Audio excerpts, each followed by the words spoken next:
Wrong Side of the Pond, our special. Our special edition. It is kind of episode 5, too, isn't it? It is episode 5, but I think this is going to be a little better than just a regular old episode. Not saying the other one sucked. No. Just saying I'm feeling good about tonight. Yeah, this one's just a little bit more special. It is our Cero special. Yeah, following up the massive result in Columbus. Both of us were on hand. I know I said I was TBA last week. Yes. Things worked out, actually. Got my credential to cover things. I got set up with the companies I work for. And nice. Everything worked out. Normally, you'd expect within a week out on an event that you're not going to get approved if you haven't been already. But it turns out I did, so... Congratulations. I did it. Yeah. I didn't pay to go. That's the best, because I paid a lot. Actually, but it was worth it. I got paid to go. Well, even better then. Yeah, so I'm in the negative, and you are in the positive in the whole experience. Yeah. You're in the red on that one. Yeah. All right, so obviously the big match. It happened, a lot of talk leading up to it. There was, I guess we need to backpedal a little bit, talk about Friday. Yeah, let's talk a little bit about Friday first. Not too much, because this is going to be an upbeat episode. So we were down in Costa Rica. We played at the new Chinese-built Costa Rican National Stadium, which it did look really nice. But the U.S. obviously didn't have the result we had all kind of hoped for. What was the final scoreline on that? It's 3-1. Yeah, 3-1. So it was, I've heard it said by a lot of the guys that doesn't matter what rank in FIFA teams in CONCACAF are, away games in this federation are very difficult. Absolutely. There are no guarantees when you travel away from home. Because sometimes you are playing in just a goat field of a pitch. And sometimes you could be playing in, a foot of snow. You could be doing that as well. Yeah. So, and the Costa Ricans, I think, were feeling a little aggrieved by having to play in a foot of snow the last time they were here. So, they lucked out. They brought the monsoon. They did bring a monsoon. So, Take that, there was standing water on the field, but I think it was an hour and a half before the match. So lovely. Yeah. But the U.S. went down. Obviously, the result didn't go that well. It wasn't just the result that didn't go that well. No, it was way more than just the result. We had 3 yellow cards that led to being suspended from the Tuesday night's game. Right. One of which, Josie Altidore, I just want to shake a fist at that guy right now. Well, you had the two polar opposites. You had Josie being a complete idiot. Yeah. Yeah. He only played about 15 minutes of the match. There was worries that he was going to be out entirely because he had been out for Sunderland's match the week before. And so he gets in, has this late cameo, and picks up the card with like a minute left. Just being an idiot. Just being an idiot. It wasn't even... All he did was run into the guy like a moron. So you have to be angry with him and be like, before the biggest match of the entire qualifying campaign, you go and get a yellow card to get yourself suspended. So and then on the other end of the spectrum, you had a nice phantom yellow card. Yes, that was beautiful. Yeah, Beasler picked that one up, which was What was that? We could spend an entire pod. That's the other thing about difficulty of playing on the road. Yes. Is you are at the mercy of sometimes dubious officiating from some people that appear to be over their skis. Well, that's what I was just going to say. We could probably spend an entire podcast talking about refereeing in CONCACAF and the bias for and against some of the larger teams such as the U.S. and Mexico. So we could talk a lot about that, but let's not focus on that. We don't want to. Again, this is a positive pod. A positive pod today. So let's. The result didn't go as well as we hoped. We picked up some yellow cards. But over the weekend, people were losing their minds. Yeah. I mean, it was almost meltdown mode. I would say for some people it was meltdown mode. Well, and so we talked about the suspensions, but there was one even bigger loss that happened down there that is way more catastrophic than losing a Josie Altidore up top. Yeah. And that was losing Michael Bradley in warm-ups to a really ugly ankle roll. Did you see the picture? I did not see the picture. It's like a 90-degree angle between his ankle and his leg. So it was definitely not the 90 degrees it was supposed to be pointing in. So it was really bad. He was obviously out for that match and then missed the Mexico match as well. So that's why everyone was kind of going into meltdown mode. I wasn't, though. You weren't? Were you? I wouldn't say I wasn't going into meltdown mode, but I looked at that result and I was like, all right, listen, I didn't think we were going to win that match. Just because, again, road games, it's just, you just try to survive road games in CONCACAF. Well, and the funny thing is, get the point and get out of there as quick as you can. Yeah. That's very true. So the other thing that was interesting about this match... Before a bag of piss hits you in the face. Well, that could absolutely happen.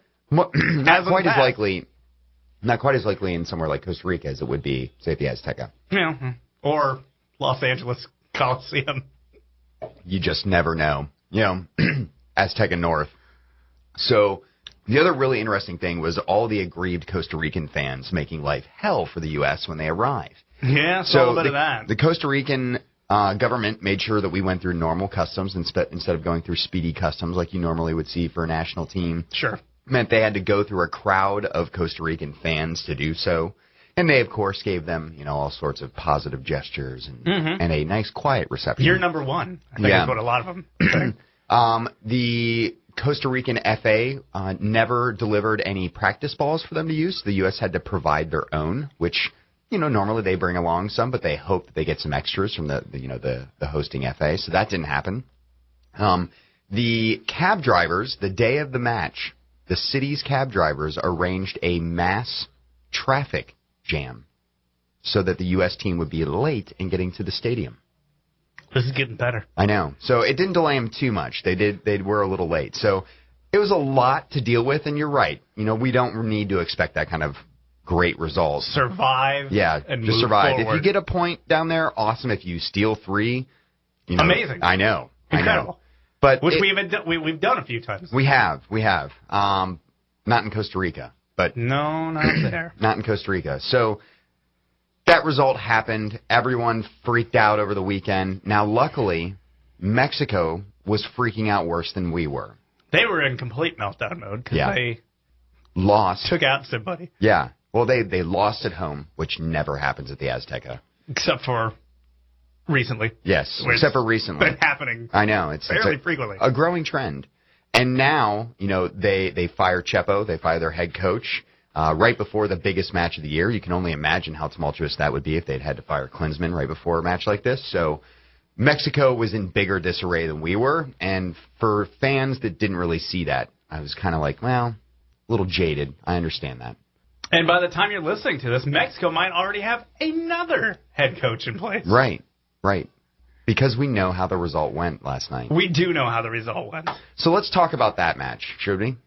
Well, let's go through this. Let's do like an episode of 24 here. Okay. So we're gonna do the 24 hours that surrounds USA Mexico. Mm-hmm. Okay. Now you were able to get up there Monday night. I was able to make it up there on Monday night. So set the stage for us. Monday night, you get up there. There was already a lot of festivities planned for Monday. Yeah.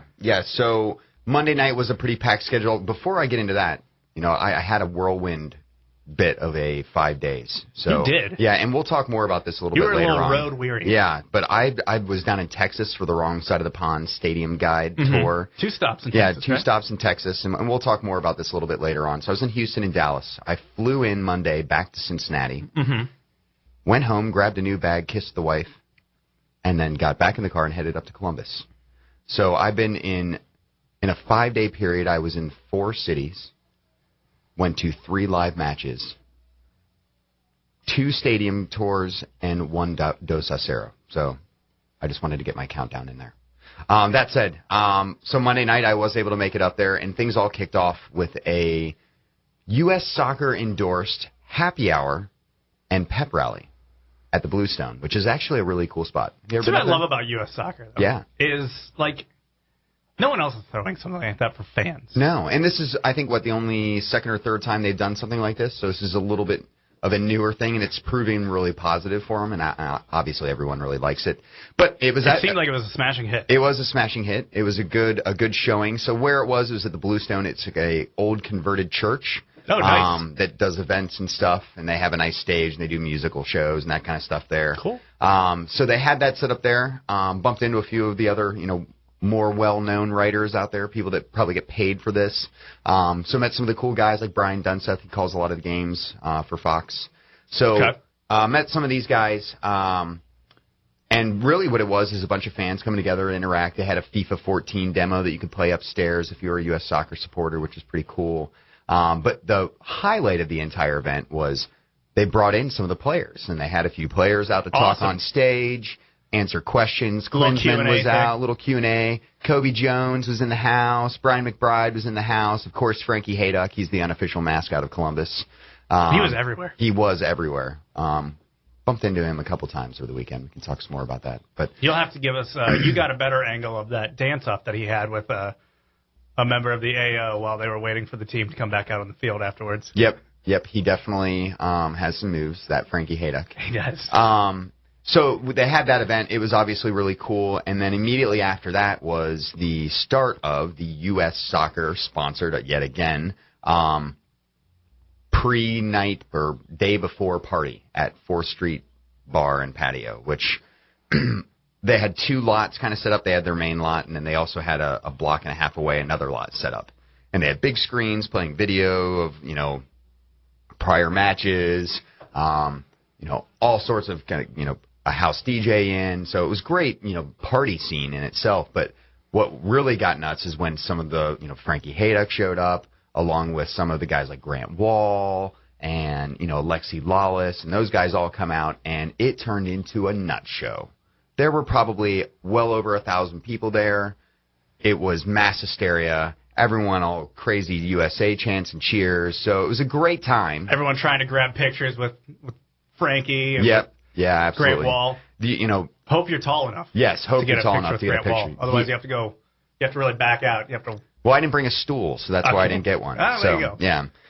So that was really cool. But there was all sorts of other stuff going on in town. I mean, they had, a fan headquarters up at Easton Town Center, which is a big outdoor mall. Mm-hmm. Didn't make it out to all that, unfortunately, because I was in Texas while that was going on. But, yeah, MLS invited me to something, and I could not make it. Yeah. I had to sit through a really boring Reds baseball. Hey, it's exciting this time of year. That's what they tell us. That's what they tell us. That sucks. Baseball's terrible. Yeah. Yeah, this is a soccer podcast. I hate my job. Let's get this off here. So that was really cool. There were also other events going on as well. I actually spent a good chunk of the evening up at Hendocks, which is where the Hudson Street Hooligans normally call home. Their crew supporters group. And they also had That's where they watch away games? Yeah, they watch away games. They often go there before home matches, and we'll all go there and grab drinks together and that kind of stuff. So cool spot. But they also had a big party. So they had a big stage set up out back with live music. And they actually did a recording of the Massive Report podcast that night, live at the bar. Did they have any special guests? They did. Yeah. So myself, and I joined the Massive Report special podcast for the USA-Mexico game around the 42-minute mark. If you guys want to go out and listen to that, not endorsing going out. Go check it out. Yeah. They're a great podcast, though. If you are into crew stuff, they're a good group to listen to. So talked with them for a little bit. Bumped into Frankie Hayduck yet again. Literally, he might have a twin because he was all over the place. He was. He was literally everywhere. all over the place. So Frankie, he's quite the guy. A bundle of energy is probably the best way of describing him. When I was walking into the stadium, he was charging into the sea of tailgating. Yeah. Yep. That seems like something he would do. And he probably had beer in hand. Yeah. So, yeah, they had that event. And that kind of capped my evening off. I had to call tonight since we had, more festivities to attend to the next day. So that was Monday. That was Monday night. That was just Monday night. Between the supporter groups, between USA Soccer, they were setting the stage there in Columbus for something big. They were really trying to energize and get things pumped up. I mean, you're talking about sponsored parties. If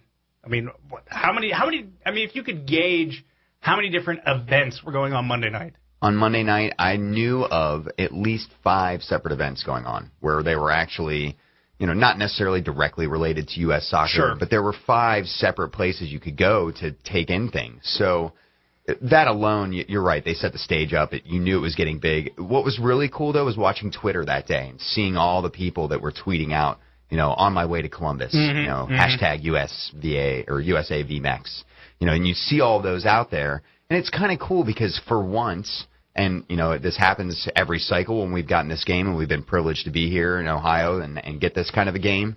But we were once again the center of the soccer universe, which, doesn't happen very often here in Ohio. So it felt really cool. Outside of presidential elections, Ohio is generally not the center of much. No. They call it the heart of it all. But yeah. It's a tacky phrase. So Tuesday rolls around. So there were yet more events for everyone to attend. 4th Street Bar and Patio was kind of the unofficial home, well, I guess the official home of U.S. Soccer's, tailgating / pregame activities. That kicked off at 2:00, and it's about a mile walk from the stadium, so you can actually do it pretty well. Because they did a march to the match. They did do a march to the match, yeah. So that started up, I think, an hour before the match, and they had everyone that was over there march on over. Now, I missed that. Because you were at the main parking lot at Crew Stadium. Yep. For what was a massive tailgate. It was a really big tailgate. I mean, tailgating's pretty big in Columbus, both for Ohio State games. College football town, you're going to have that. And so generally we have good tailgates out for crew games and all that kind of stuff. But this tailgate was just on a different level. And it, obviously there were people having their own tailgates all over the parking lot. U.S. Soccer had a big fan zone that was set up in the middle where Budweiser was giving away free beer and hot dogs and pretzels and all that kind of stuff. Some guy from Allstate gave me a really goofy hat I will never wear. Yeah. Thanks, guy. My brother-in-law wore it. He wore it the whole match. Oh, there you go. Yeah, so someone will wear it. So that was going on, but we actually had our own tailgate kind of going on. Yeah, it was. It wasn't a fully wrong side of the pond thing. I partnered up once again with the Free Beer Movement. Awesome. Yeah. Awesome website. Awesome website. If you've not seen anything about it, check out thefreebeermovement.com. Dan is the guy who runs that site. Awesome dude. I'd be surprised if you guys hadn't heard of him. I saw Dan, and I kept going I need to go introduce myself. And then every time I would, he was talking to someone. He's a popular dude. He and really then when we all went to go see him, he had to go off and do actual real media interviews and stuff like that. Yep. Yeah. He went off with AO and did a bunch of stuff with them, and he's pretty tied in close with them. But Dan's a great guy. And so he, along with some fellow Columbus supporters, basically, and Sam's Army, can't leave them out, the original U.S. Soccer supporters group, they were there as well. Yeah. They all came together to form this tailgate, and they were nice enough to allow me to join in on the fun. So I had a nice little booth set up with a sign and had my shirts out and talked to a lot of people, which was really cool. Yeah, it was cool to meet some people. Yeah, absolutely. I met a lot of people that have been following me on Twitter for a long time. How was that? Did you feel like a big star?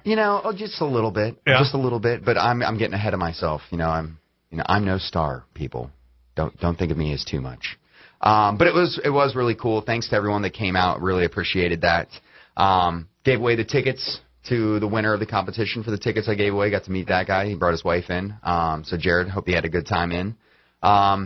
So we had a great time. And the best part about the tailgate, which ultimately turned into be the troubling part of the tailgate. Uh-oh. Here's where the story takes a turn. Yes.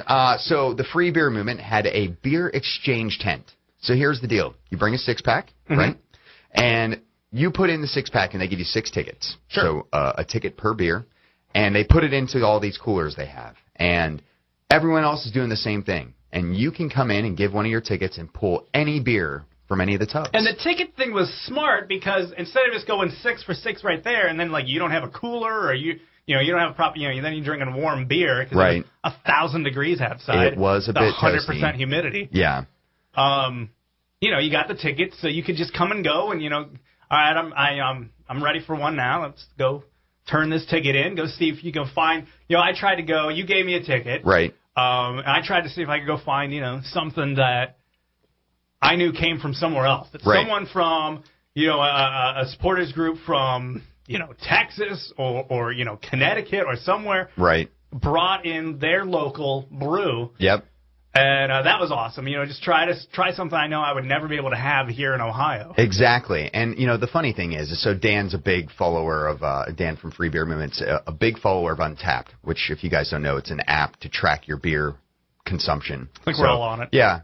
So Dan is huge into that, of course, and being the free beer movement, he's really into craft beer and all that kind of stuff. It all kind of makes sense. Like a good person should be. Yeah, absolutely. So I was like, did you come up with this whole thing just so you could get your Untappd number up? And he said, I might be a little guilty of that. So calling you out on the pod, Dan. So we know what your dirty tricks are up to. But no, it was an awesome idea. Flawless strategy. It was a flawless strategy. I ended up having 6 different beers from 6 different states, so it was really cool. That's really good to have on a hot day. I know. When you're outside. I had a lot of water as well. Okay. A lot of water. You weren't binding up like I was when I was trying to leave? No. Your body seized up if you were driving 70 on a highway? Yeah, well, that happened this morning. Oh, okay. So I pretty much woke up paralyzed. So there you go. Yeah. So our paths did meet during the tailgate. Right. I showed up around 2:30-ish. Yep. I was working the event, but I couldn't. They weren't opening it up to allow press to get in there. Right. Until like 5. So I had time to hang out. Yeah. Meet some people. Absolutely. Great atmosphere. Yeah, the atmosphere was great. A ton of people there. Even there was some Mexican supporters kind of near us, and everyone was commingling. No one was being nasty or anything. No, it really wasn't too bad. Now, the main Mexican tailgate was on the other side. Most people steered clear to that. Yeah, and I think a lot of people steered clear to that one. That was probably a good strategy. Yeah, it was. We don't need any fighting going on in the parking lots. We'll leave the battle to the pitch.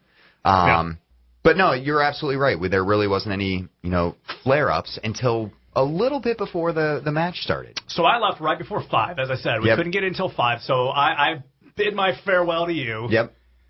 A little before 5, grabbed my bag, went in. I kind of went about my business. Shortly after that, I get on Twitter, and I start seeing news that the Fuzz got involved. Yeah, the Fuzz showed up at our tailgate.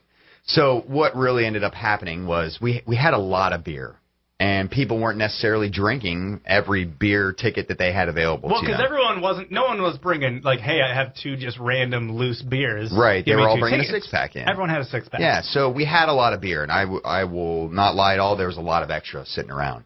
And so people were coming up and saying, hey, this is a great idea, but I just didn't have a chance to stop and get any beer and bring it in. So, they had the idea. Well, go ahead. What should have happened here... Yeah. If we could get into the DeLorean and go back in time. Right.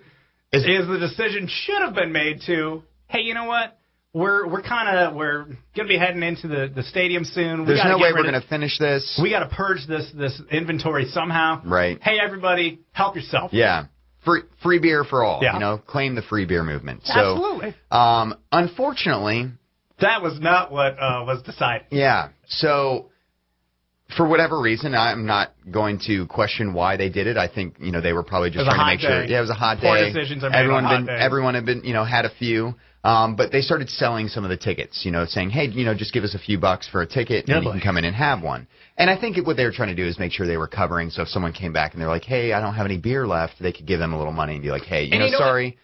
To be fair, I think I distinctly remember shortly after I got there, somebody coming up and saying, hey, can I just buy tickets? And at that time, they said no. Yeah, so they were doing that earlier, but at some point that slipped. Unfortunately, one of the people they slipped to was an undercover police officer. Uh-oh. And within a few minutes, we had and who knows when that person actually came by, but all of a sudden there was a police, I don't know, it was a bus, pulled up, and a bunch of plainclothes police officers with their badges around their necks came out and handcuffed the 2 people sitting behind the desk. And, obviously this causes great attention. Was it that tank top guy? Did he go?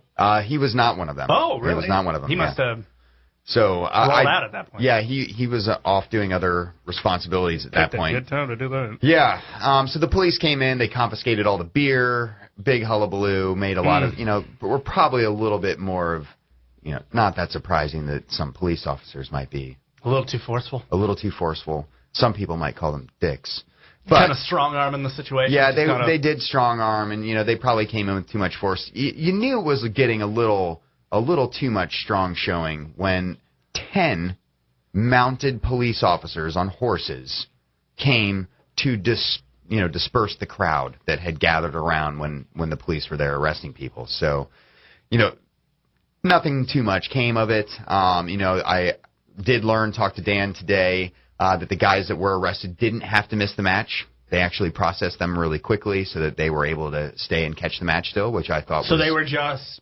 Were they booked? So were they charged? They were charged with illegal sale of alcohol. Is that just a finable offense? Yeah, I'm not quite sure. So I'm still trying to track down what exactly that's going to work out for. I'm sure they'll have some other legal responsibilities that will come from that they'll have to deal with. But, it did put a little damper on it for a bit. That kind of stung the situation, considering that that was when people were kind of getting ready to make their way into the stadium. Right, and that was our biggest concern. I was like, oh, man, those guys are going to miss the match. Like, they've been looking forward to this for months, just like I have. Sure. And now they're going to miss it. But luckily... They spent, X number of dollars on tickets, X number of dollars on getting to Columbus. Yeah, all the effort to get the tailgate set up and then could possibly miss it, but they didn't work out that way. So...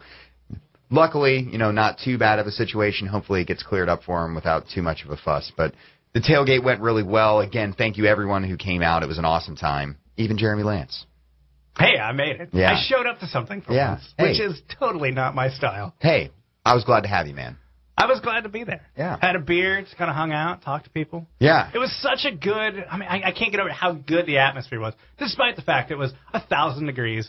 And I could feel my body slowly dying. It was like I brought the Texas weather back with me. Oh, it was bad. So sorry, everyone. That was probably my fault. When they scheduled a mid-September match in Columbus, Ohio, that it would also turn out to be the hottest day of the year. Yeah. Indian summer in Columbus. Who knew? Yeah, absolutely. Couldn't have seen that coming. So that was the tailgate. We shut that thing down shortly after the police. The cops apparently. The cops pretty much shut it down, but we dispersed a little bit after that to humongous lines to get into the stadium. So security lines were legitimately 40 minutes long. Well, and I'm sitting there, I see some people start filing in, and it's like getting close to match time. I'm like, this thing is half empty. What is going on here? Well, we were all standing in the parking lot, so the lines were really long. Security clearly were a little overwhelmed dealing with that size of a crowd. So, tempers were flaring a little bit. People were getting a little mad. There were rumors circulating that they could delay the match, which is a load of malarkey when TV is involved. No. ESPN was going to go, no. No. We're not delaying anything. You're not doing that. Luckily, we were able to make it in. We only missed the first 30 seconds of the match, so I wasn't able to see the TIFO live, which I was really upset about. Heard it was spectacular. So I've seen a bunch of pictures of it. I saw the back of it. You saw the back of it? Because I was eventually moved to the main press box, which was right behind the supporters. I don't know if that's where you ended up sitting on that side there. I was actually in one of the corners, kind of towards the south end of the stadium. All right. So I was right there. The TIFO drops kind of right in front of us. Okay. And they actually, the media relations people came by like, hey, just to let you know, guys, your view is going to be obstructed for a little bit. For a few minutes, There's a TIFO going to drop. Yeah, but the TIFOs were great. I actually know the guys that put that together, Massive City FFC. I went back online today and looked at pictures, because, again, I was looking at the back of it. Yeah. So Massive City FFC was the guy who designed them, and then a whole crew of Columbus-based supporters actually put them together over the last few weeks over this hashtag TIFO sweat. But they actually did a spectacular job. Want to tip the hat to those guys for how excellent that turned out. All right, let's hit the pause button on that for a second. Okay. You brought up the local supporters unions, right? That put that together. They were kind of under a little bit of I don't know. I'm going to let you kind of handle this situation, because I know you know these people. You know this a lot more. There was some people that were not overly enthusiastic about Columbus people running the Columbus match. Right. So, I don't know. Did we talk about this on the last pod at all? We kind of hit on it. We kind of hit on it and talked a little bit. All right. So, to make this the short story, basically, obviously there are conference calls that have to be made to kind of get all this kind of stuff organized. Mm-hmm. American Outlaws National Office wants to make sure that everything's coordinated and things are taken care of. Which now is huge. It's huge now. City after city is finally, getting their own union involved, and it's growing at a rapid pace. Oh, yeah, exponentially. So AO's on the phone. U.S. Soccer is obviously on the phone. They have a vested interest in making sure there's a good showing there as well. And then normally... And that there's not too many F-bombs in the chance? Yeah. Or, the F you, asshole. I can say that. This is an adult podcast. Fuck you, asshole. Yeah, that we they got say on Goal Kicks. Explicit. Yeah, we're explicit on iTunes. So thanks, iTunes. Yeah, so I can use cuss words. You can. So anyway, U.S. Soccer wants to make sure that it's a fan-friendly atmosphere for all ages. And they normally just work with the local chapter of supporters, or if there's several supporters group, to get everything organized. Well, on the last conference call they had before all this, there was another party that no one knew was going to be involved, at least on the Columbus end, and that was AO Seattle. So long story short... Which you're thinking... Yeah. Okay. Yeah, a little odd. They're like, okay, well, maybe, they have some neat idea they want to share. So long story short was, without really Columbus fans being told about this, AO Seattle was pretty much handed the keys to the car as far as how supporting would go in Seattle. Who made that or in decision? Columbus. It's not really clear who made that decision, but it sounds like U.S. Soccer, AO, and AO Seattle were kind of all in cahoots with one another. So they must have had some prior talks, and it sounds like they were a little upset with how things went in Salt Lake City at the last qualifying round. Didn't quite like the atmosphere that they had there, so they didn't want to have a repeat of that. Now, Columbus doesn't have a history of poor support. We have actually excellent history of great support. So it was a little bewildering to them. What is Seattle doing in here telling us that we're going to use their capos? And if you don't know what those are the guys at the front of the stands that lead the cheers. They're basically cheerleaders. Sure. They were going to bring them in and institute them in Columbus, which they've never been used there before. So now, has this happened in the past where some other cities' capos were brought in to run the show? No. So this would have been a first. Yeah. So this was already kind of outside the norm. Right. So if you were, I completely get how the people in Columbus are sitting there going, where is this coming from? Right. They felt like they had the rug pulled out from under them. So it was obviously not handled very well. The guys all felt like they'd been cheated on, U.S. Soccer, what have you guys done to us? So as it turned out, they did use capos, but they weren't Seattle people, which is what they had originally planned. So they were Columbus area people that were doing it. I think there were only 3 or 4 of them total that did it.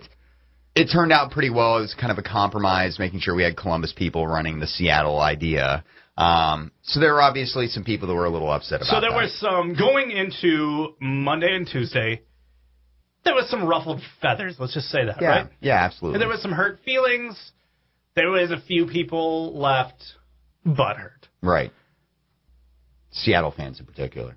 But you got to say that, once again, and it seems like it's constantly something that is put in doubt, and this time being the most blatant form of doubting Columbus's ability to run the show. They showed up, and it was an absolute smashing success.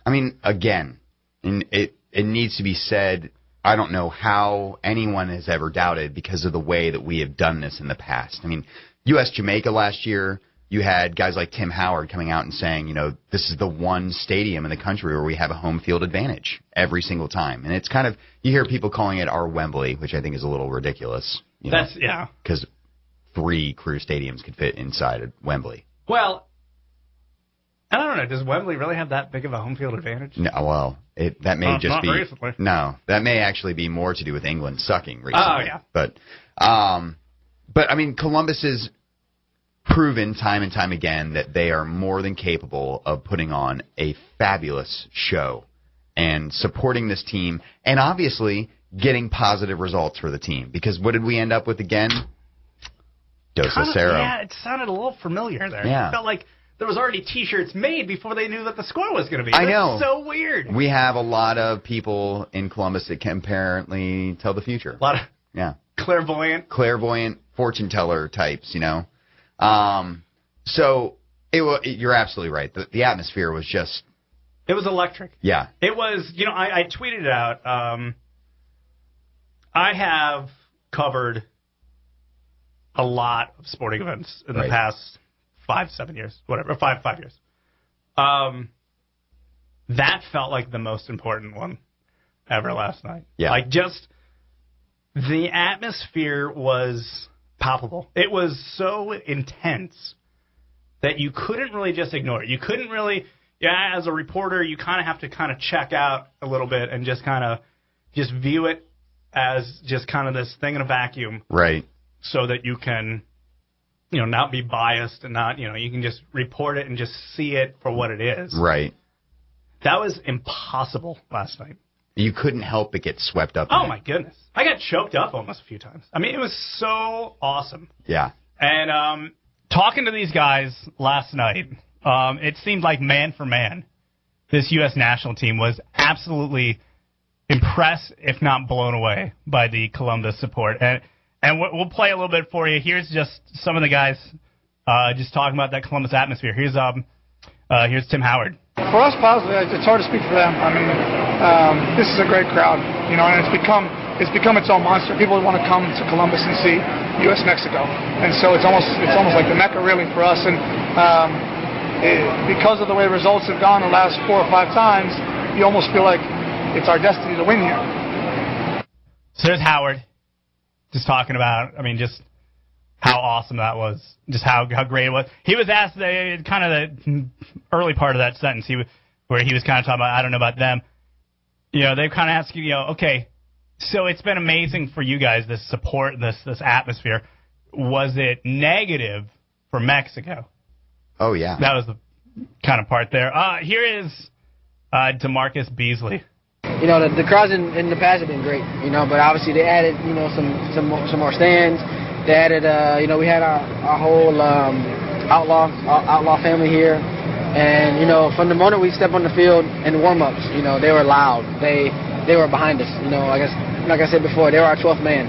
And we needed them. And, I was so happy that they were here and so happy that we came and we got a result again in Columbus.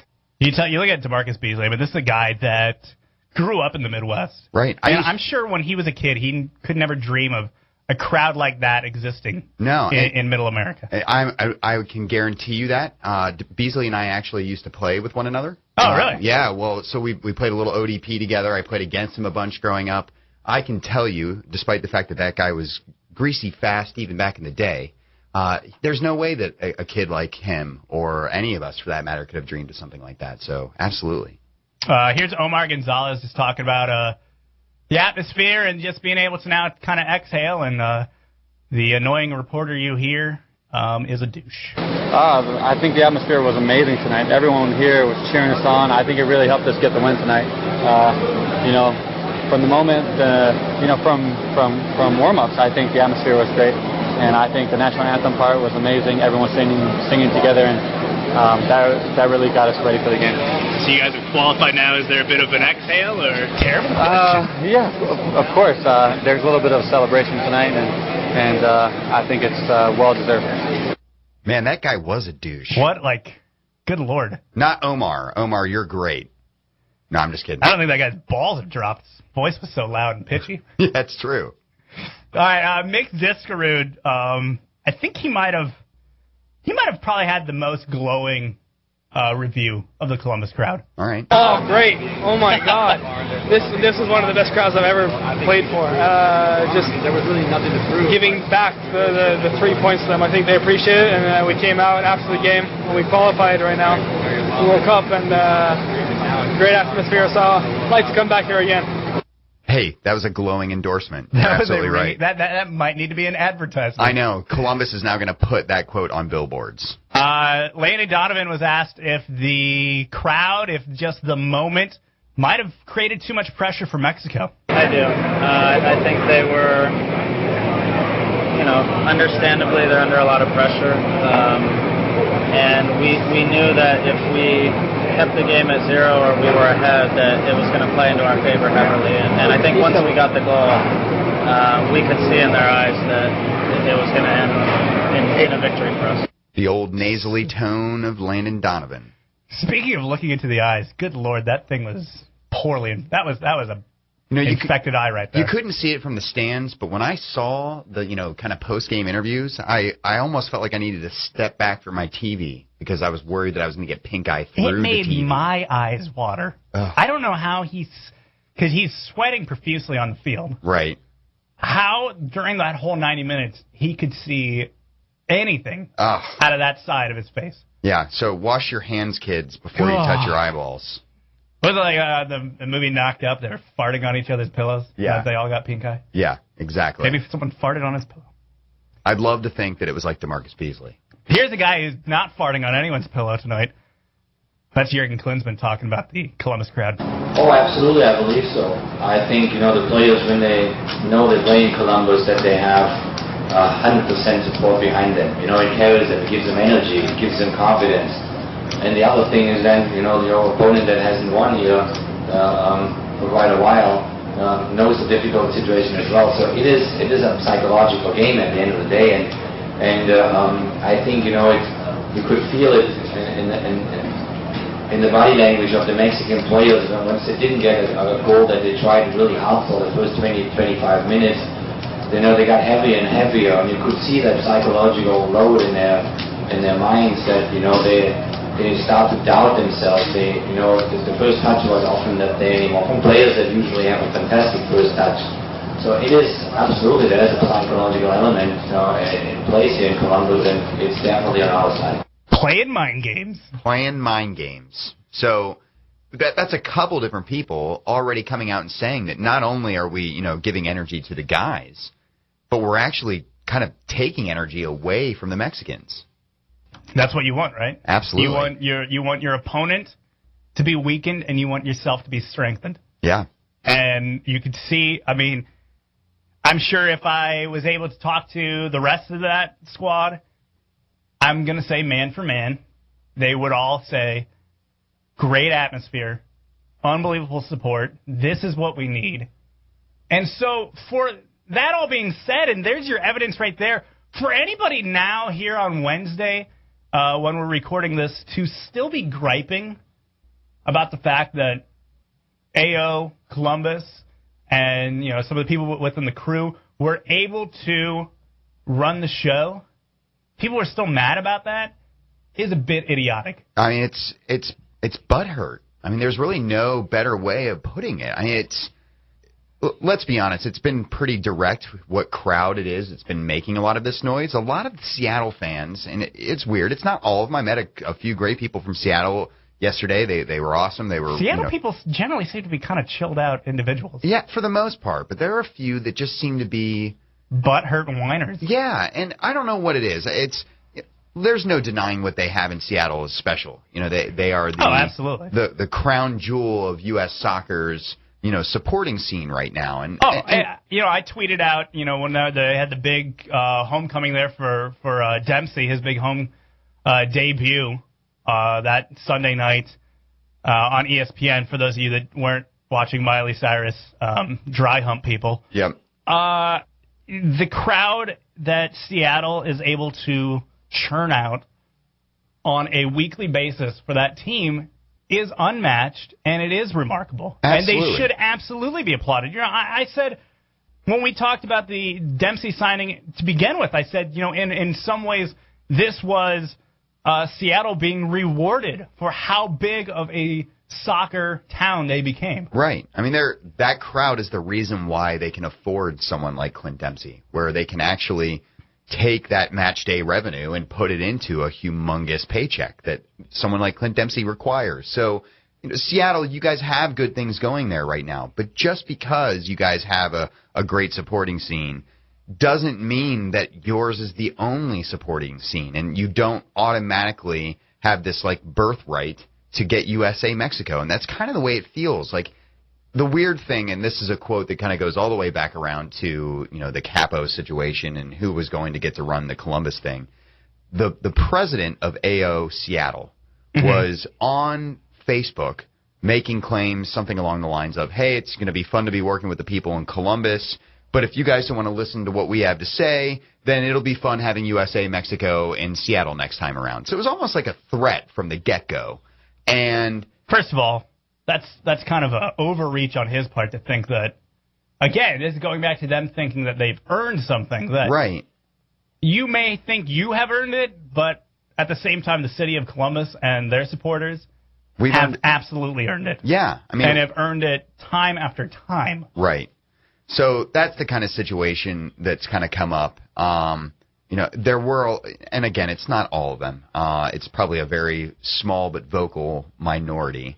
Are still on Twitter, up until an hour ago when I drove in here, they were still making noise about, well, I had a good time at the match, but I don't care for Columbus, and I can't wait to have this match in Seattle next time around. And they're not all saying the same stuff, and it's all kind of, everyone's got their own take on it. But there's definitely a contingent of Seattle fans that are just not getting along well and feel like they are entitled to this match, and it's definitely not the case. And I have bad news for them. There is zero reason whatsoever that match will be moved from Columbus. No. I mean, if we've proven anything, when there was doubt this time around, and it's unwarranted doubt. Completely unwarranted. We stood up in Ohio, and it's not just Ohio. There are a lot of people in from all over the place. But Columbus stood up and made an excellent showing once again and proves that this is the home of USA Mexico. And listen, I'm one of the first ones to say that Ohio and the cities within it can sometimes be a bit of a snoozer of a town to be living in. Yep. Having spent now almost 15 years of my life in Cincinnati. That being said, when something like this happens, when we host an event that the next day, all I've been hearing today from national voices, including guys on radio, including guys in print saying, thank God for Columbus. Right. You look at what happened before that when you were hosting it in, I mentioned earlier, the L.A. Coliseum. How well did that go? It was pretty much Azteca North. Yeah. Yeah. And there's when you get the old friend, Mr. Bag of Urine. Yes. No one likes that. No one likes it raining down on them. No. Well, no one wants. Someone probably likes it. I'm guessing. Well, R. Kelly, I believe, does. I'm hoping. Yeah, well, R. Kelly does, but I'm hoping. Our podcast maybe that does intersect with your life. I will point out. I'll just give you quickly an overview of my evening after leaving you and your criminal friends behind. I said, hey, I want none of this. Right. I'm gonna get out of here. Yeah, bad influences on me. Hoodlums. So I left and. Got there, got my press credential, had to go through, just like you guys, extensive security, got the wand, got the pat down, got the bag sniffed by a doggy. Nice. No dog sniffed my bag. Well. Unfortunately. That's a shame. Yeah. Anyways, got up to what I thought was going to be the press box I was going to sit in, which was not the one that I ended up in behind the supporters section there. But over in what is the actual, Columbus Crew press box. Right. So I get in there, and it's me, it's this other guy who's doing stats. He was a real good guy. I talked to him. And Fox Soccer Daily's own Rob Stone, who we saw earlier out in the parking lot. Yeah. I believe that live drop that you and I were involved in. Yeah. Which wasn't live. They did 3 takes. Was possibly for Crowd Goes Wild, which is a show hosted by Regis Philbin. So Rob Stone was out there kind of mingling with people, but then I run into him in the press box, and it's really just the 3 of us. So we start talking, just talking about the business, talking about, Fox Soccer turning into just, going from a channel to a show. And he pointed out, don't worry, if you think about it, Fox Sports 1 and Fox Sports 2 still has a lot of soccer on it. That's true. They do. They still have Champions League. They still have Europa.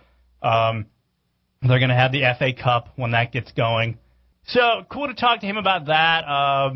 Talked a little bit about our favorite channel in the world, beIN Sport. Oh, yeah. It's a professional affair over there. It's great. And then so then they said, hey, we got to move you. So they tossed me out of that press box to the main press box. Relegation. Yeah, I was like, oh, that stinks.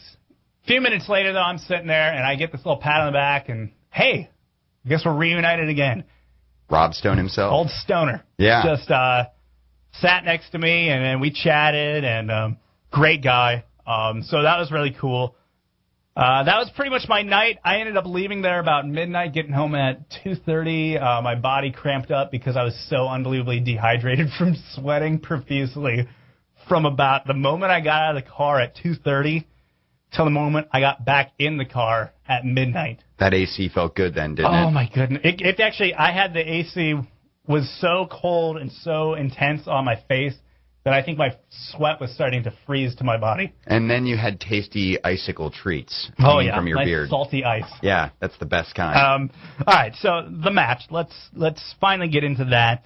First half, a little nervy. Yeah, so the U.S. obviously, and both teams were going through this, were finding their feet in the match. Obviously there's a lot of tension, a lot of pressure on both teams.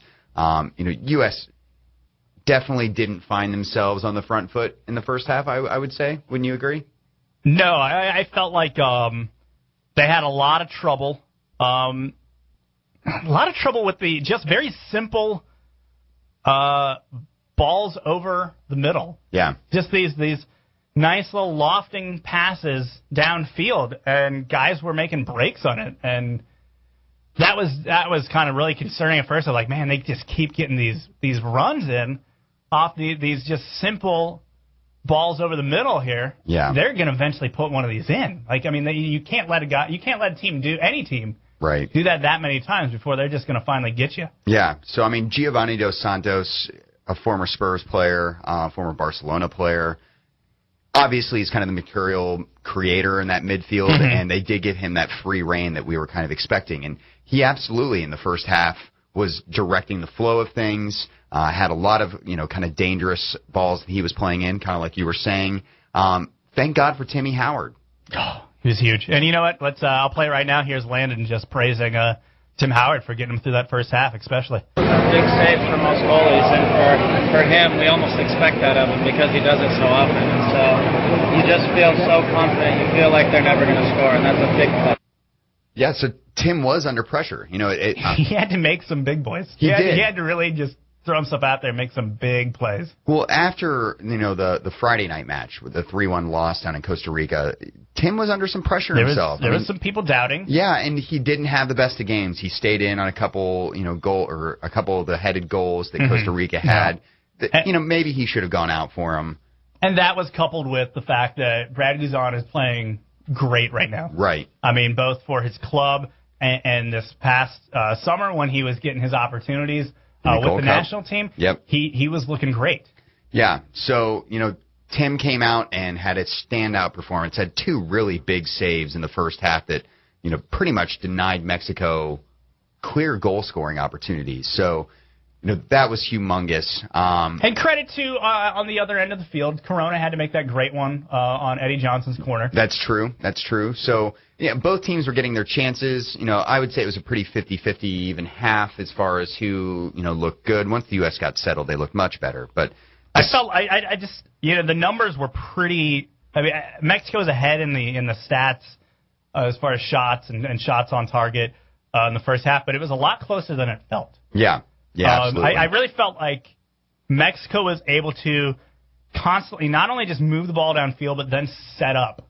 Like they were able to just move the ball downfield, hold possession, and just get guys in position, pass it around, and just make their move. Yeah. And I felt like, the U.S. was constantly having to, they were playing the counter game.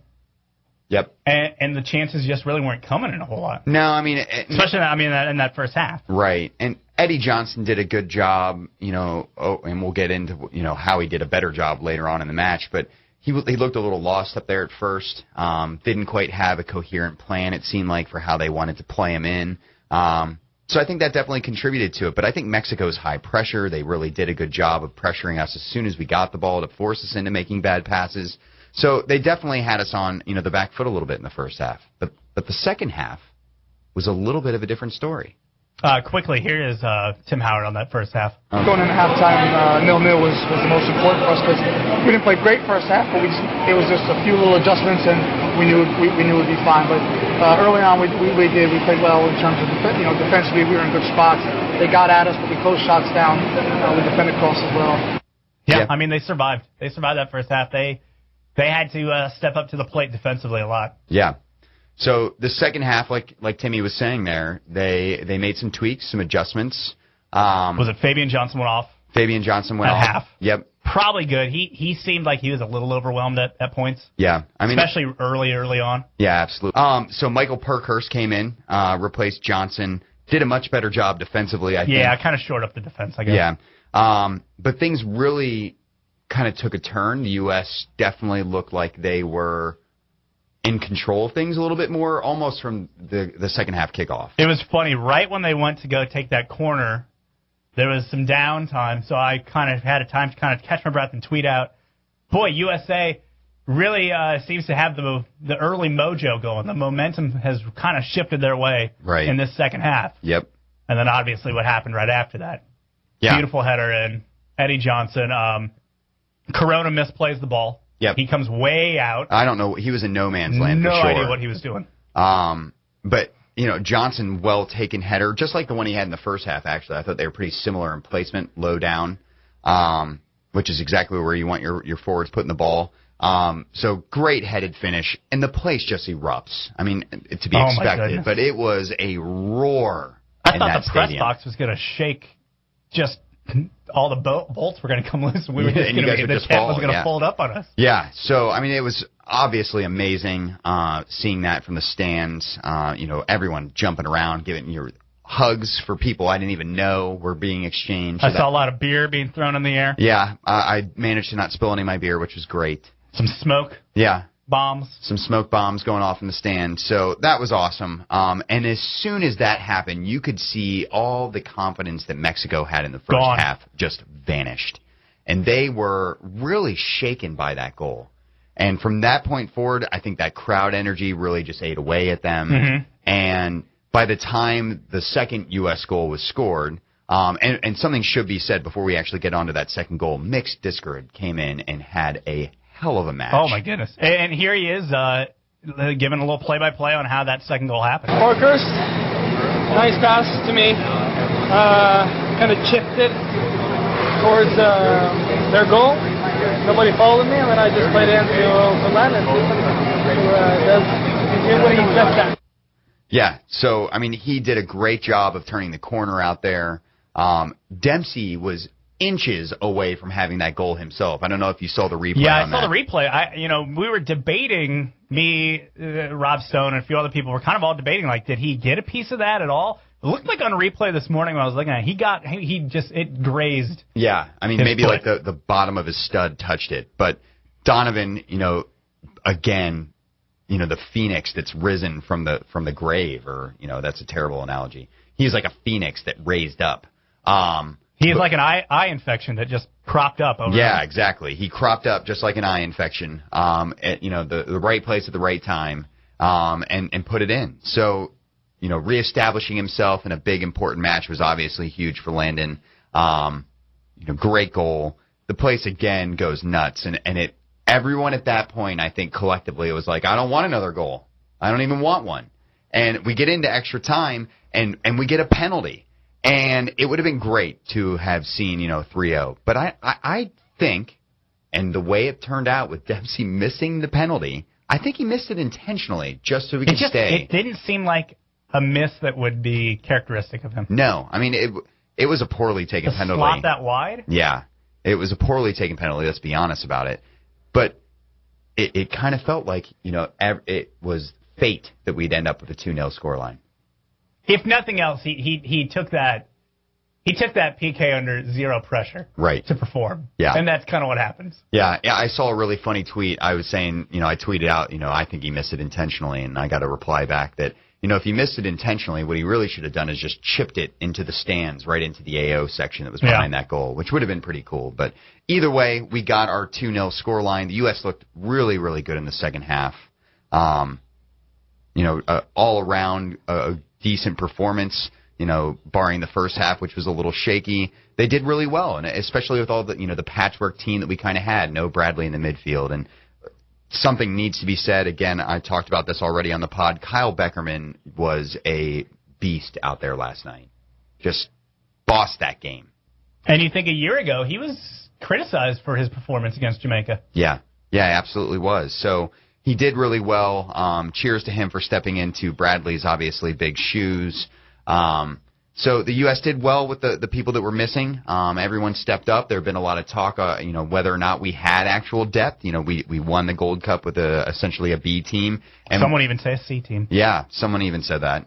And I think that proves that this team has a lot more in it, and it possibly even has like big things around the corner for them. So, statement game. Let's talk about statement. Let's talk about moving on to the next thing. And actually, here's set this up. Here's Tim Howard kind of talking about qualification. Yeah, it's good. I think now it's expected of us, but it's never a guarantee. So World Cup qualifying is tense. It's always so tight. We said down in Honduras last February, whenever it was, it's going to come down to match day 8 or 9, which it always does. So you can never really breathe a sigh of relief, but tonight we were able to do that. So there's Tim Howard talking about it. Yep. They qualified. He said, now they're kind of 7 times in a row. Yep.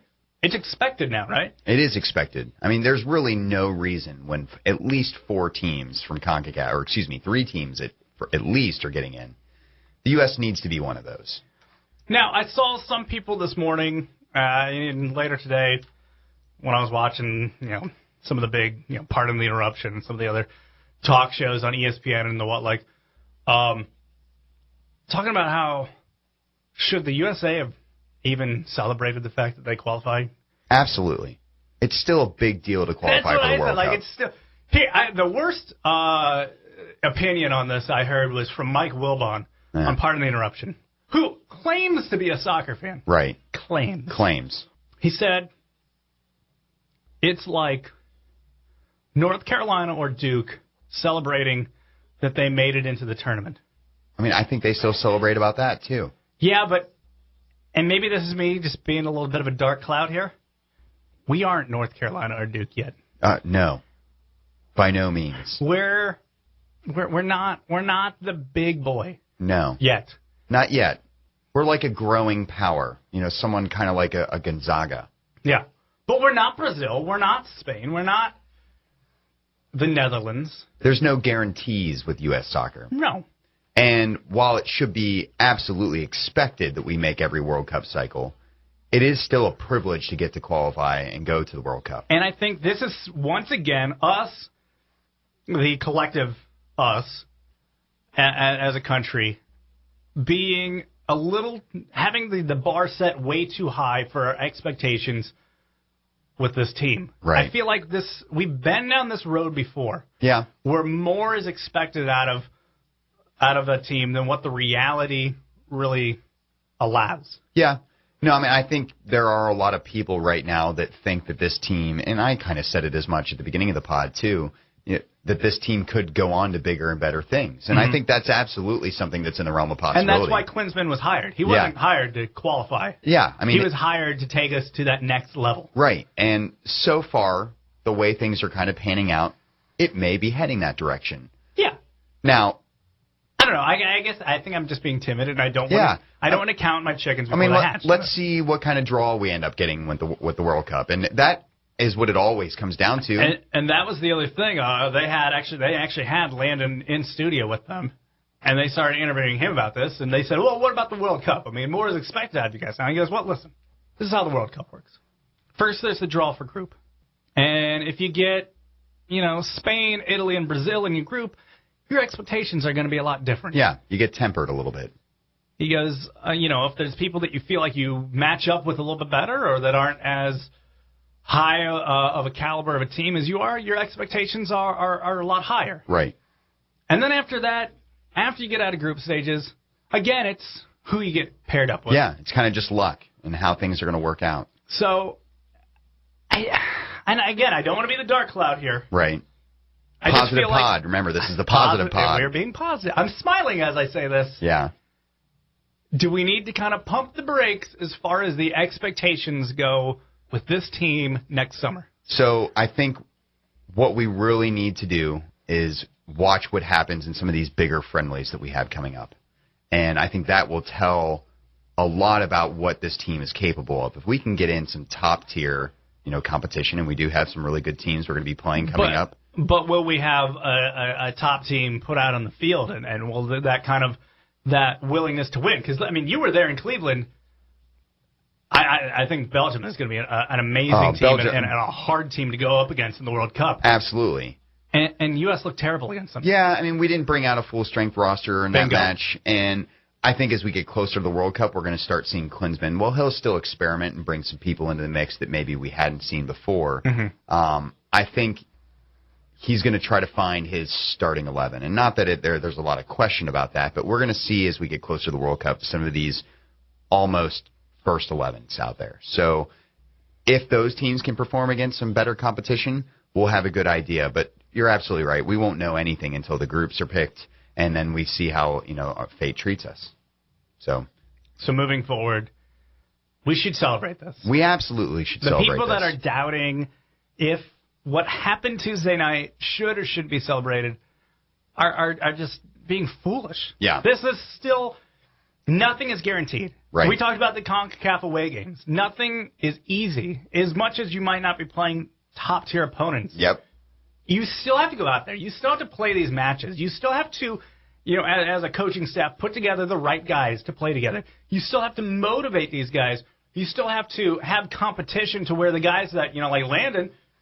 Someone's pushing him. Someone's pushing him to be a guy who doesn't think that there's no guaranteed spots. Absolutely. And, it's been said a million times about soccer. It is absolutely one of those sports where even a team that's better on paper has no guarantee of actually picking up all 3 points. So the worst team can, have the best of luck. Maybe a bad call from a referee can turn a game on its head. So you just never know in this sport. So it's absolutely something we should be celebrating. This is a big freaking deal. And you look over in Europe, you look at some of these quote-unquote big teams that are not having an easy time. Yeah, I mean, France are dangerously close to not even making the European playoffs to actually get in. They're sitting, I think, in third in their group right now and need favorable results to go their way to actually just make it to the next qualifying stage, if not the direct route in first place. So Czech Republic is in trouble. Yep. England, they could end up in the playoffs, and if you end up in the playoffs, you could end up getting knocked out. Roll of the dice. Yeah, so I mean, They don't get the old play-in game with New Zealand. No, they're don't. They're looking at tougher opponents. Yeah, I mean, they could be playing someone like Croatia or Austria or, even teams like Portugal or France for that. There are no guarantees, and getting to the World Cup, no matter how expectations are for your team, should always be something that's celebrated. So we've talked a lot about the U.S. and how great all of this is going for us right now. Let's talk a little bit about our neighbors to the south. Things aren't going so well for them. That is an understatement. So they fired Chepo before this last match, and then they come in here and they lose this. So they have now, I don't think they've won a match in this qualifying round. Not one? No, I don't believe they have. Yeah, so they're in trouble right now. Bombed out in the Gold Cup also. Yep. Add that to the mix of good times in Mexico. And it's weird because, we've spent the last 2 to 3 years really celebrating how amazing Mexico's youth programs are. They won an Olympic gold medal. Olympic gold. They won Youth World Cups at both levels. A lot of people had high expectations for what this Mexico team is. And I said this on the Massive Report podcast over the weekend, before the U.S. game. Mexico, I think, have gotten to this point where they think they can just qualify. And what we've just been talking about is there are no guarantees. And Mexico, despite all the success they've had and their track record of qualification is, nearly flawless. The last time they missed the World Cup is when they were suspended from it. So it's been a long time since we've seen them actually have to fight for their place. And maybe they got ahead of themselves a little bit. And maybe their expectations were a little too high for themselves. So this is like watching Arsenal do bad. I love watching this, but I think it's so good. Yeah, but at the same time, a World Cup without Mexico there seems a little weird, and I think the World Cup will be worse off for it. Now, I think if Mexico don't qualify, they'll be fine. Hilarious, also. It would be hysterical, and it would give us something to hurl at them. I gotta say, I was leaving the stadium, and there was still actually 2 or 3, I think, live post-match shows being shot right there for Spanish TV. Yep. And I saw these 2 guys. I don't know if it was Telemundo or Univision or some other thing I hadn't even heard of. I saw these 2 guys just come unglued on each other. Oh yeah. Right there, in suits, and they were about ready to just go after each other at the post-match desk there. Yeah. With their microphones and their suits. And there's one guy in the middle kind of going like, oh, this is bad. Well, at some point, and I'm trying to remember who I saw tweet this, so I'm not taking credit for seeing it myself, but at some point, one of the Univision reporters that was on that stage turned around and flipped off U.S. supporters behind him, like on live air. Beautiful. Yeah. So tensions are pretty high. Everyone's freaking out over this, and understandably so. There is a very realistic possibility that Mexico could end up missing the World Cup. Currently tied for fourth. And if they do finish fourth, they do have to do a home and away with New Zealand, who aren't exactly the cream of the crop. They're probably crap. They are. They are crap. But that's a long trip that you have to make. You have to fly all the way out to New Zealand to play there. And then, with the way their qualification is going so far, there's no guarantee at the Azteca anymore. Now, I think that New Zealand will get rolled if they come and play at the Azteca, because I don't think they will be anywhere near prepared for it. I heard this morning a national host compare that play-in game to a crappy college bowl game where it's like the fourth or fifth best team from a good conference against the best team from a crappy conference. Right. And that's basically what you're getting here. Yeah, exactly. Now, Mexico are typically not one of those fourth or fifth you're best getting teams. The GoDaddy Bowl. Yeah, this is the GoDaddy Bowl. So, it's it could be a tricky task for them still. And whether or not they're able to recover from it, we'll see how that plays out. But at the same time, as a U.S. fan, you have to enjoy it a little bit. There's a sheepish grin on a lot of faces. Mine in particular. All right. Speaking of sheepish grins. Yeah. You had yourself a weekend. I did have a weekend. So I talked a little bit about this earlier. So I was on I was down in Texas for the Wrong Side of the Pond Stadium Guide Tour. I did 2 stops. First one was Saturday down in Dallas. I watched the Vancouver Whitecaps come to town.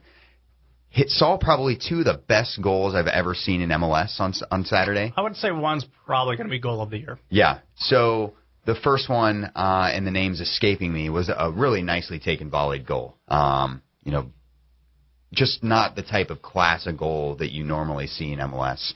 Mm-hmm. But the second one was from about 60 yards out.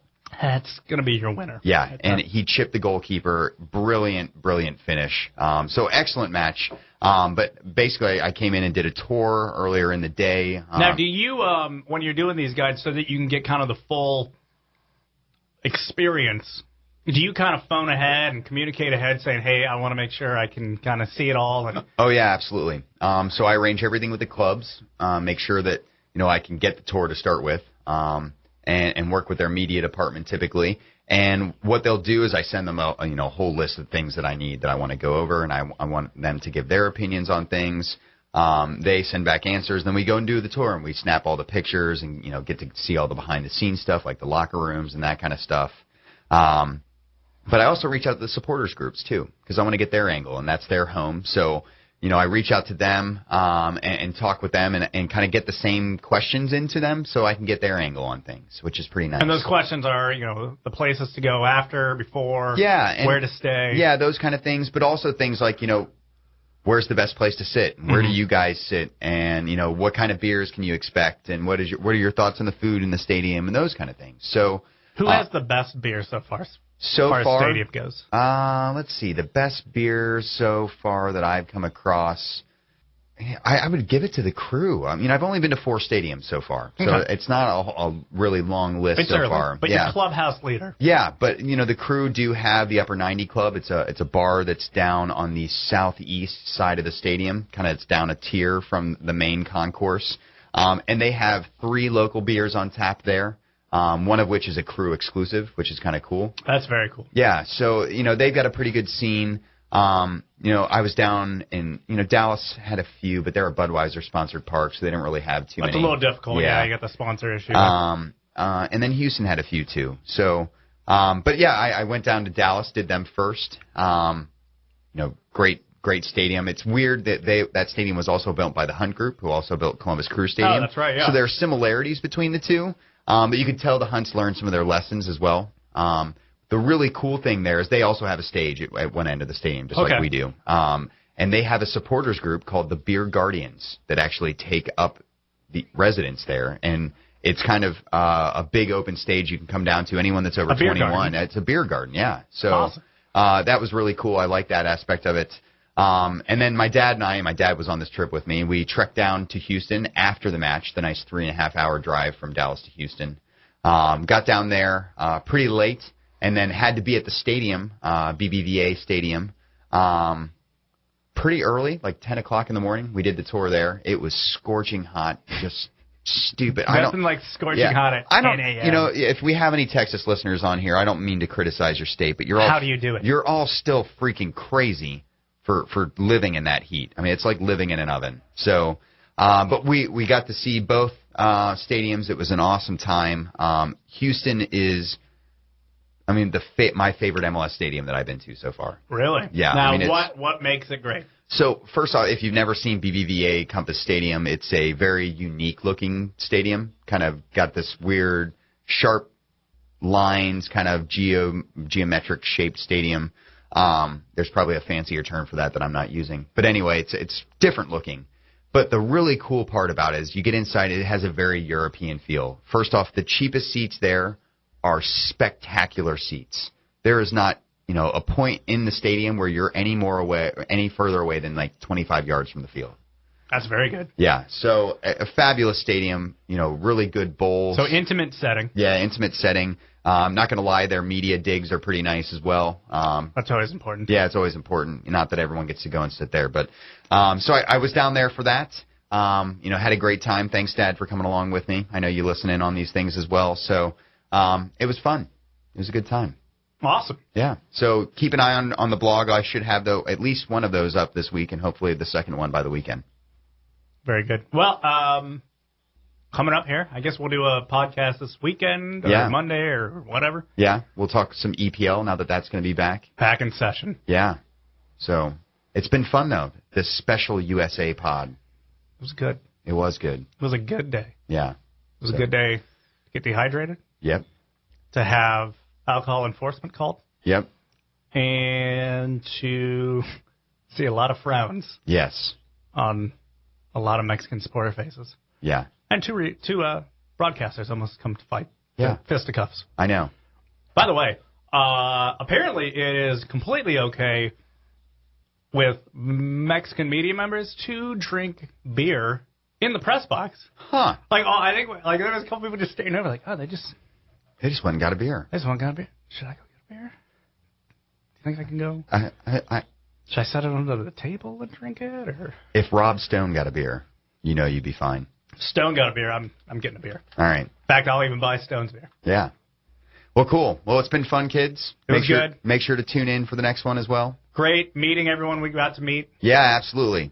Thank you all for coming out to the tailgate, for showing your support. Had a lot of people say they like the pod, which is great. So keep that up. Yeah. All righty. All right. It's been fun, kids. Later.